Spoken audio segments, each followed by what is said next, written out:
let's get into the next game on Saturday, the 8:35 game. Matt, let's have you jump in here. Your Baltimore Ravens versus the Buffalo Bills, a team that both teams that have really built this dominant roster over the last 2 or 3 years, if you think about it.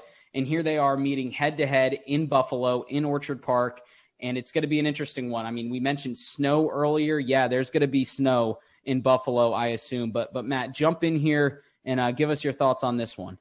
Well, first I got to say, I wore my Ravens shirt intentionally since y'all gave me crap last week saying I wore Cleveland. Oh, so you're not a Browns fan? No, I'm not a Browns fan. Bro, you just ruined it. You should have wore the other team again. Come on, Matt. I'm so sorry.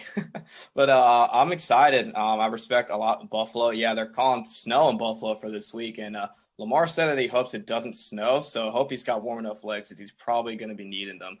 But like you said, yeah, both teams have built their rosters in the last 2 or 3 years.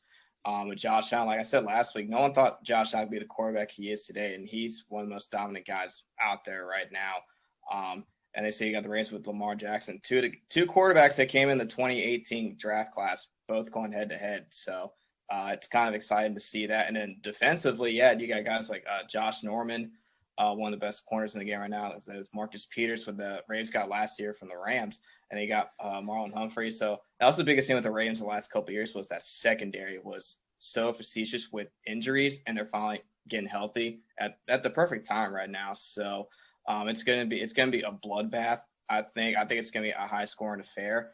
Obviously, I'm still going for Ravens because I have to, but I mean it's gonna be neck and neck. I don't know really who to give the actual edge to, but it's certainly gonna be exciting. Yeah, no, it's interesting. And last year these two teams met, and Baltimore came out victorious 24-17. And fact for you, the Bills at that point had held the Ravens to their lowest yardage totals, both rushing and total yards. So if that Bills defense can show up again in the snow this year, the Ravens, I think, have maybe one of the unheralded heroes, one of the unspoken heroes, J.K. Dobbins. He is a difference maker on that team that a lot of people don't want to think about because of Lamar Jackson. But let's be real, when Lamar Jackson ran that touchdown against the Titans last week, he looked like the fastest player on the field. There was no one that was going to stop him. And that could be the difference maker in this game. Yeah, I mean, as soon as he pulled through to that defensive line, the acceleration just went right on through. It was absolutely crazy. I mean, at the time of need, that was his best run of his career. Obviously, he had the run against Cincinnati where he makes two guys miss on a spin move.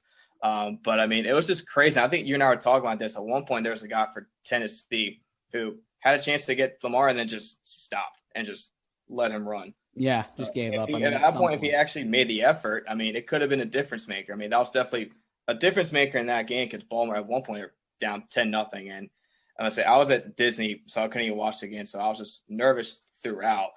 So, I mean, I can't lie if I say I wasn't nervous, but it was just it was crazy. And like I say, it's kind of crazy when at that point during that game against the Titans, like so I was at Disney, I was with my family. We were at the Haunted Mansion ride in the fourth quarter. And at that point, my nerves are still kicking in because anything can happen. And thank Mike Vrabel for making a decision for not running the ball on 4th and 2 at the 40. I don't know why they didn't do that, but thank you. Because one thing you can't do for the against the Ravens is you can't allow them to kill time because they're probably the number one team to ever do that because they run the ball, they get the first down, they're going to kill clock. And at that time, I was on the ride. The ride broke down 3 times on one ride. So at that point, I'm like, oh no, it's God telling me that something bad's going to happen. So I wasn't even watching it. And so I'm hearing my brother yelling, Marcus Peters, I love you, because he's watching on his phone. And that's when I see the interception. Everybody just runs down on the logo, which I absolutely loved. Tennessee can deal with that. But it was just absolutely crazy. As soon as I get off the ride, we won the game. So it was like a heart just dropped almost. There you like go. It's like a breath of fresh air. So, and it's interesting. You talk about having that 10-0 deficit to come back from. We've talked constantly about this Titans team being the type of team that when they take a 2-score lead, it's over because they can run the ball. Derrick Henry can pound the rock, but the Ravens defense stepped up when they needed to. Like we mentioned, Marcus Peters with the interception. The defense has really come together. Ironically enough, the last time the Titans blew a 10-point lead or more was last year in the playoffs to the Kansas City Chiefs in the divisional round. I want to say it was the divisional round. You look at it, maybe that's the Titans' new kryptonite, is blowing these double-digit leads in the playoffs.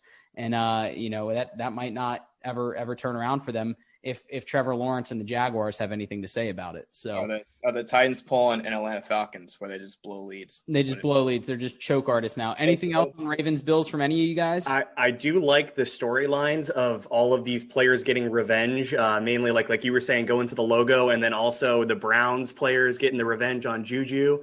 I was loving the atmosphere in the locker room of them just dancing. They put on Corvette, and they were making sure he knew full well how much they screwed up in that game.